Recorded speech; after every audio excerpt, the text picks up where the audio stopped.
नापि विबुधा चिदपादपीठ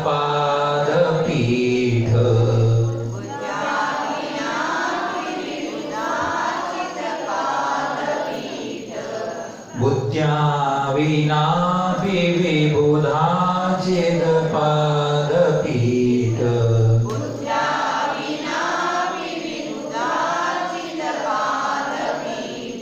स्तोतुं समुद्यतमतिर्विगतत्रपोऽहम्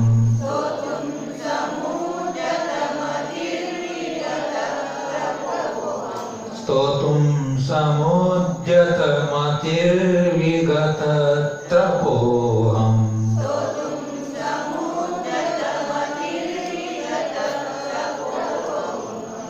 बालं विहाय जलसंस्थितमेन्दुबिम्ब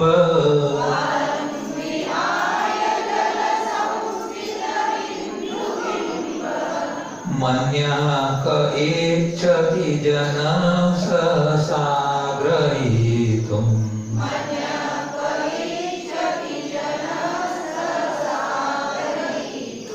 मन्यः क इच्छति जनः सहसा ग्रहीतुम्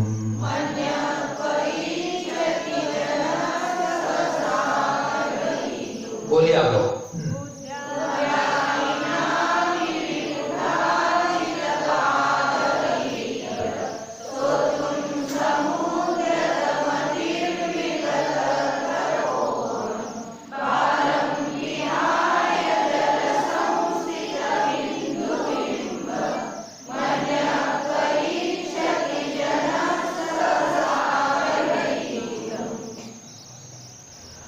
विबुधा अर्चित पाद पीठ, पहली पंक्ति में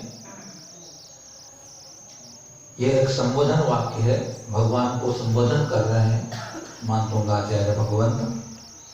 विबुध अर्चित पाद पीठ, विबुध कहते हैं देवों को, देवों के द्वारा अर्चित यानी पूजित हैं जिनकी पाद पीठ, पाद पीठ है पांव रखने का एक स्थान होता है, उसे पाद पीठ बोलते हैं।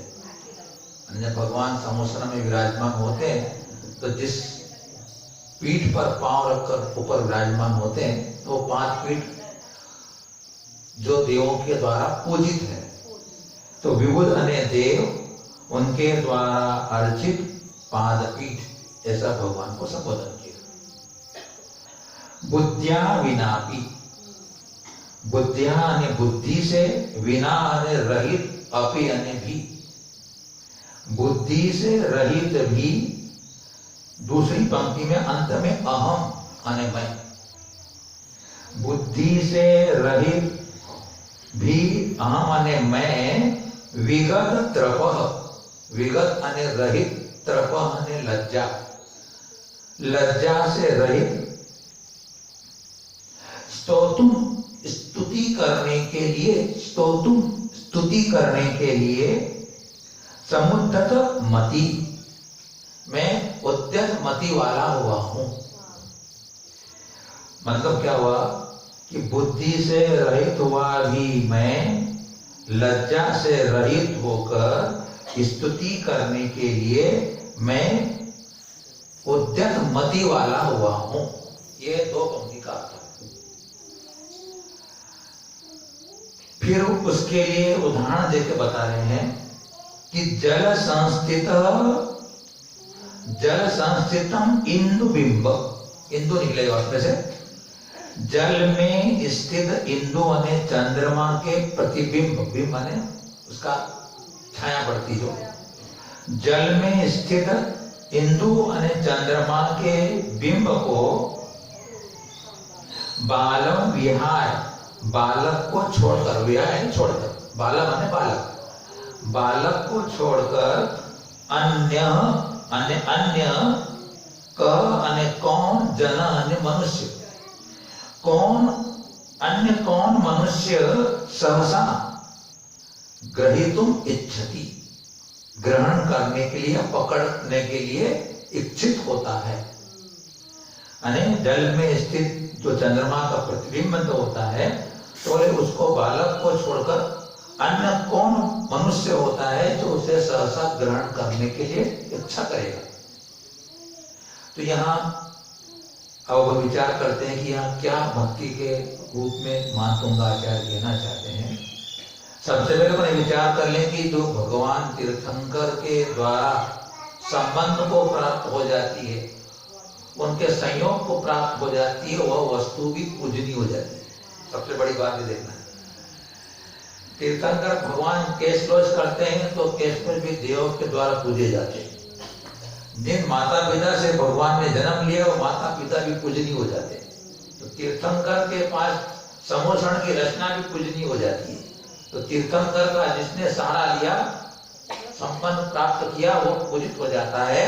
तो देवों के द्वारा पूजित है जिनके पाद पीठ, ऐसे आदिनाथ भगवान बुद्धि से रहित हुआ मैं लज्जा से रहित होकर आपकी स्तुति करने के लिए समुद्र उद्यत हुआ हूं, प्रयत्नशील हुआ हूं, ऐसा यहाँ आचार्य भगवान कह रहे।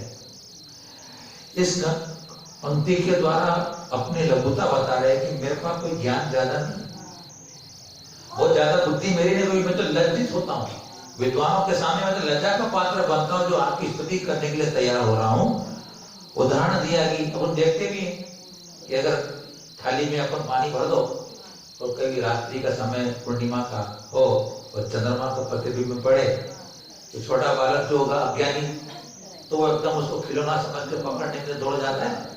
तो ये मेरी भी ऐसी बालक जैसी बुद्धि है जो मैं आपके ऐसे महान गुणों की स्तुति करने के लिए अपने आप को तैयार हो रहा हूँ। तो मेरी अल्पता ही बालक बना ही मेरा निर्लज बना है, मैं निर्लज होकर आपकी भक्ति करने तैयार हो रहा हूँ। तो इस श्लोक का अर्थ क्या हुआ कि बुद्धि से रहित हुआ, लज्जा से रहित होकर के मैं आपकी स्तुति करने के लिए उद्यत हुआ हूं, जैसा कि बालक चंद्रबिंब को पकड़ने के लिए उद्यत होता है। अब चौथे नंबर के श्लोक में समझ में आया, श्लोक का अर्थ समझ में आ गया ना। अब जब कभी आप पढ़ोगे तो वो उसके अपना भाव भाषण हो जाएगी, बहुत बड़ी बात, क्योंकि तो अभ्यास की चीज है, 2 बार करेंगे तो और हो जाएगा। अब चौथे श्लोक में जल जंतु भय के नाशक काव्य को यहाँ बताया गया है और नीचे लिखा है असमर्थता का प्रदर्शन। वहां अल्पज्ञता थी, अब असमर्थ हूं, मेरे में सामर्थ्य नहीं है। वक्तुम गुणान गुण समुद्र शशांक कांता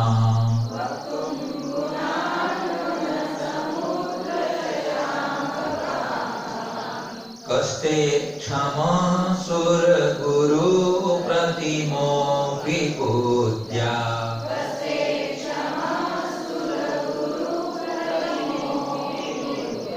वक्तुम गुणान गुण समुद्र शशांक कांता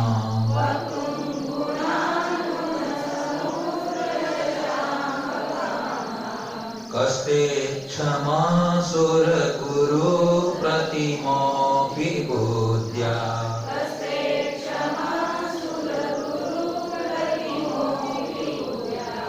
कल्पांत काल पवनोत्तन प्रचक्रम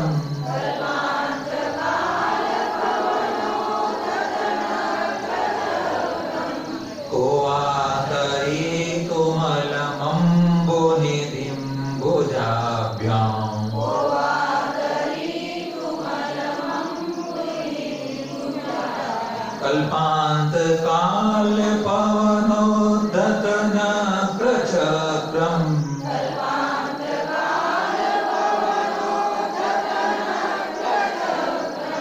कोवातरीतुमलमम्बुनिधिं भुजाभ्याम्।